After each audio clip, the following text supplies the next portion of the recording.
Friends, Rithanya அப்படிங்கிற ஒரு அழகான இளம் பெண்ணை இந்த உலகம் இழந்து விட்டது. அழகா திருமணத்தில் கூடி பெரிய செலிப்ரேஷன், பெரிய மகிழ்ச்சி.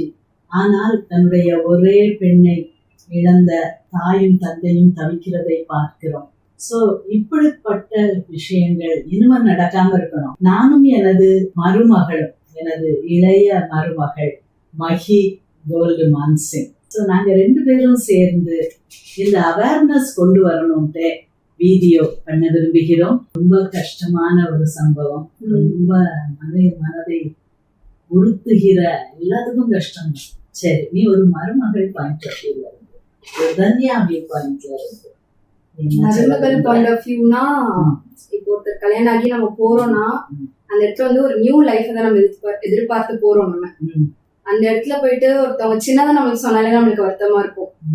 அந்த இடத்துல போயிட்டு நம்ம டௌரியோ எதையோ கேட்டு நம்ம மென்டலாவோ பிசிக்கலாவோ அபியூஸ் பண்றப்போ கண்டிப்பா அது உடஞ்சு போயிடும்.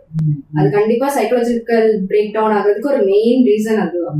திட்டினாலே நம்மளுக்கு கஷ்டமா இருக்கும். இப்பதானே கல்யாணம் ஆகி வந்திருக்கு, ஏன்னா கல்யாணம் ஆகி 2 monthsலயே நம்மளுக்கு இந்த மாதிரி பிரச்சனை நடந்திருக்கு. சோ அதனால இந்த மாதிரிலாம் பிரச்சனை நடக்கிறப்போ அதுவும் அவங்க பேரண்ட்ஸ் சப்போர்ட்டும் கொஞ்சம் இல்லாம இருக்குதுன்னு நமக்கு தெரியுது. சோ அந்த டைம்ல கண்டிப்பா அவங்க பிரேக் ஆகி இருக்கிறதுக்கு நிறைய வாய்ப்புகள் இருக்கு. இதே மாதிரி டேடிஸ் லிட்டில் பிரின்சஸா திருப்பூர்ல ஒரு செல்ல பிள்ளையா, உலகமே தெரியாம 27 வயது வரை அந்த பெண் என்ன தப்பு பண்ணா? ஏன் இப்படி போய் மாத்திரையை எடுத்து ஒழுங்கிட்டு அப்பாவை கூப்பிட்டு எல்லாரையும் கதற விட்டுறாளே, எதுக்கு இப்படி? அதாவது ஃபர்ஸ்ட் கொஞ்சம் பிரச்சனை இருக்கும் போதே அவங்க வந்து அவங்க அப்பா வீட்டுக்கு போயிருக்காங்க. அந்த டைம்ல எல்லாருமே சொல்ற மாதிரி தான், எல்லா பேரண்ட்ஸும் சொல்றது நீ கொஞ்சம் அட்ஜஸ்ட் பண்ணிருந்துக்கோ அந்த மாதிரி சொல்லியிருக்காங்க. சோ செகண்ட் டைம் அவங்க போயிருக்காங்க, அப்போ இதே சொல்றது. அவங்களுக்கு என்ன ஆகும், அது பேர் வந்து நம்ம பிட்ரேயல் ட்ராமா அப்படின்னு நம்ம சொல்லுவோம். சரி, நம்ம கூட நம்மளை வளர்த்த அப்பா அம்மாவே நம்மளை புரிஞ்சுக்க மாட்டேங்கிறாங்களே அப்படிங்கிற ஒரு தாட். ஹஸ்பண்ட் சைடும் சப்போர்ட் இல்ல, பேரண்ட்ஸ் சைடும் சப்போர்ட் இல்ல, நம்ம என்னடா பண்றது அப்படிங்கிற ஒரு அந்த பிட்ரேயல் ட்ராமா தான் அது அவங்களுக்கு அந்த சூசைட் பண்றதுக்கான ஒரு இனிஷியல் பாயிண்டா இருக்கும் அப்படின்னு நான் நினைக்கிறேன். அப்பாவும் அம்மாவும் தான் அவ உலகமா இருந்திருக்காங்க, ஃப்ரெண்ட்ஸும் இல்ல, வேற ரொம்ப நெருங்கின தோழர்கள் தோழிகள் யாருமே இல்லை. அப்போ அந்த அப்பா அம்மாட்ட போய் நம்ம கஷ்டத்தை சொல்றோம், அப்போ அதை புரிஞ்சுக்கிட மாட்டேங்கிறாங்களே, புரிய கூட மாட்டேங்குது அப்படின்னு சொல்லிட்டு யாருமே இல்ல. ஹோப்லெஸ்னஸ் அப்படி போயிட்டா. ஹோப்லெஸ்னஸ், ஹெல்ப்லெஸ்னஸ், எங்கேயுமே போக முடியாது, இங்கேயும் இருக்க முடியாது, அங்கேயும் போக முடியாது. ஸோ ஆப்வியஸா அவங்களுக்கு அந்த டைம்ல ரொம்ப லோன்லியா ஃபீல் ஆயிருக்கலாம். அப்போ அவங்க மைண்ட்ல நிறைய தாட்ஸ் ரைஸ் ஆயிருக்கலாம். ஸோ மேபி அவங்க சூசைட் பண்றது அவங்களோட தாட்டா இருந்திருக்காது. எப்படியாச்சும் இந்த வழியை நம்ம வந்து ஸ்டாப் பண்ணணும் அப்படிங்கறதோட ரிசல்ட் தான் அவங்க இந்த டிசிஷன் எடுத்ததுக்கான ரீசனா இருக்கும் அப்படிங்கறது என்னோட தாட். ரிதன்யா இடத்துல இருந்து அவ கல்யாணத்துல என்ன எதிர்பார்த்தா? என்னது கிடைக்கல. ஒரு ஹஸ்பண்டாவது சப்போர்ட்டா இருந்திருக்கலாம். சரி, மாமியார் மாமனார் புரிஞ்சுக்க மாட்டாங்க, கோவிடுவாங்க, பொறாமப்படுவாங்க, இதெல்லாம் இருக்கு. ஆனாலும் அந்த கணவன் என்ன செய்ய தவறிட்டாரு.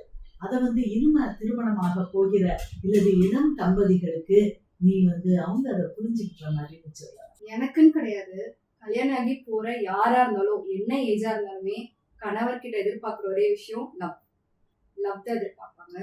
செகண்ட் வந்துட்டு எந்த சிச்சுவேஷன்லயும் வந்துட்டு ஹஸ்பண்ட் அவங்களுக்கு தான் சப்போர்ட் பண்ணணும் அப்படிங்கிற ஒரு தாட் அவங்களுக்கு இருக்கும். ஏன்னா அவங்க பேரண்ட்ஸை விட்டுட்டு அந்த 25 years ஆஃப் லைஃபை விட்டுட்டு இன்னொரு இடத்துக்கு வராங்க. ஸோ அந்த டைம்ல அந்த இடத்துல வந்து அவங்க ப்ரையாரிட்டைஸ் பண்ணி அவங்க தான் அவங்க ஹஸ்பண்டோட தாட்ல வந்து இருக்கணும் அப்படின்னு ஹஸ்பண்ட்ஸ் லிட்டில் பிரின்சஸா ஆகணும் அப்படின்னு நினைப்பாங்க. சரி, சோ ரிதன்யா கேஸ்ல என்ன மிஸ் ஆயிருக்கும் அப்படின்னா, சோ ஃபர்ஸ்டே ஒரு ஃபால்ட் தான். என்னன்னா லைக் டவுரி கேட்டிருக்காங்க, இவங்க கொடுத்துருக்காங்க, எங்களுக்கு இது பத்தல இன்னும் தாங்கன்னு சொல்லியிருக்காங்க. ஸோ அதுவே வந்துட்டு ஒரு நெகட்டிவ் பாயிண்ட். ஸோ அந்த இடத்துலயே அது போயிடுச்சு. பொண்ணை விட எங்களுக்கு பொருள் தான் முக்கியம்னு அவங்க அதுல காமிச்சிட்டாங்க. ஸோ அவங்க அதுலயே வந்துட்டு கொஞ்சம் கேர்ஃபுல்லா இருக்கலாம். ஸோ அவங்கள வந்து அவங்க தவறு பண்ணிட்டாங்க இல்லையா? கண்டிப்பா. எங்களுக்கு வந்து பொண்ணு தான் பெருசு, உங்க பெண் பெருசு இல்ல. பொண்ணு எப்ப கொடுப்பா? அவர் கூட அளந்து காட்டுன்னு இருக்காராம். 500 பவுன் சொன்னீங்க, அளந்து காட்டு. இன்னொரு இடத்துல இது தங்கம் தானா என்னன்னு நாங்க உரசி பார்க்கலாம். சோ இந்த மாதிரி இதை வச்சு அவங்க டிசைட் பண்ணிக்கலாம் இது வந்து ரொம்ப டாக்ஸிக்கான ஃபேமிலி அப்படின்னு. ஏன்னா எல்லா மென்னும் ஒரே மாதிரி கிடையாது, எல்லா இன்லாஸும் ஒரே மாதிரி கிடையாது. அந்த பையனுக்கு கொஞ்சமாச்சும் ஏதாச்சும் லவ் இருந்திருந்ததுன்னா கண்டிப்பா வந்து அவங்க ஒய்ஃப்காக நின்றுருப்பாங்க. என்னோட தாட் பொறுத்த வரைக்கும் அவங்களுக்கு எதுவுமே கிடையாது. அவங்க கல்யாணம் பண்ணதே அந்த நகைக்காகவும் அந்த பொருளுக்காகவும் ஆசைப்பட்டுதான் கல்யாணம் பண்ணியிருக்காங்கிறது என்னோட பாயிண்ட் ஆஃப் வியூல அதுதான். நகைக்காகவோ பொருளுக்காக. பொருளுக்காகவோ பார்த்து கல்யாணம் பண்ணிருக்காங்க. ஆமா. அப்போ அந்த நீ சொல்ற மாதிரி அந்த கல்யாணம் அன்புல கெட்டப்படல. கண்டிப்பா கிடையாது. ஏன்னா நம்ம கல்யாணம் ஆனாலும் சரி, ஏதாவது வேலைக்கு போனாலும் சரி, அந்த ஃபர்ஸ்ட் 3 to 4 months நம்ம ஹனிமூன் பீரியட் அப்படின்னு சொல்லுவோம். அந்த ஹனிமூன் பீரியட் கூட தாண்டல. சோ கண்டிப்பா அது லவ் கிடையாது. நீ ஒரு டஃப் பாதை வழியாக வந்திருக்க. சரியா? இப்ப இந்த குழந்தைக்கு 2.5 வயசு ஆகுது. தாய் வீடு, இங்க உன்னுடைய கணவருடைய தாய் வீடு, அப்படி இப்படி நீ பண்ணாலும் you have come out beautifully. I can say, பெருமையா சொல்லலாம். வாழ்வு தாழ்வுகள் நம்ம 2 பேருக்கு மட்டுமே தெரிந்த பல மேடு பள்ளங்களை கடந்து வந்திருக்கோம். அப்போ எப்படி நீ உன்னுடைய சப்போர்ட் சிஸ்டம் எப்படி இருந்துச்சு? கல்யாணம் ஆனதுக்கு அப்புறம் என்னோட சப்போர்ட் சிஸ்டமா இருந்தது என் ஹஸ்பண்ட் தான். லியானா பிறந்ததுக்கு அப்புறம் என்னோட biggest and greatest support system எங்க அப்பா அம்மா. இப்போ யோசிச்சு பாருங்களேன், நான் காலேஜ் போகணும். அப்பா அம்மா சொல்றாங்க எனக்கு இல்ல என்னால பாத்துக்க முடியாது. நான் என்ன பண்றது? காலேஜ் விட்டுட்டு தான் இங்க வரணும் அவளை பாக்குறதுக்கு. சோ அப்பா அம்மா 2 பேருமே கரெக்டான டைம் அவளை பார்த்து, அவ எவ்வளவு நிறைய செட்டப் பண்ணுவா, அதெல்லாம் பின்னாடியே போய் எல்லாம் டேக்கிள் பண்ணதுனால நான் காலேஜ் முடிச்சேன். அதுவும் இல்லாம அது கூட இவங்களோட சப்போர்ட், ஹஸ்பண்டோட சப்போர்ட். அங்க போய் இருந்துக்கோ, அங்க போய் நீ முடிச்சுட்டு வா. இப்ப இவங்க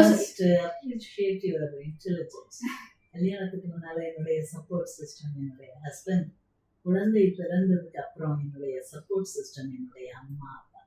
super, beautiful. I 100% I accept that. So அத 2 இடத்துலயுமே இப்ப இவங்க சொல்றாங்க இல்ல நீ அங்க போக கூடாது, நீ இங்க இருந்து தான் படிக்கணும் அப்படின்னு இவங்க சொல்லியிருந்தாலும் என்னால முடிச்சிருக்க முடியாது. இவங்களோட சப்போர்ட், எங்க அப்பா அம்மா சப்போர்ட், உங்க சப்போர்ட், எல்லாரும் சப்போர்ட் இருந்தனால தான் நான் ஒரு டிகிரி ஹோல்டரா இங்க ஒரு டாக்டரா உட்கார்ந்துட்டு இருக்கேன்.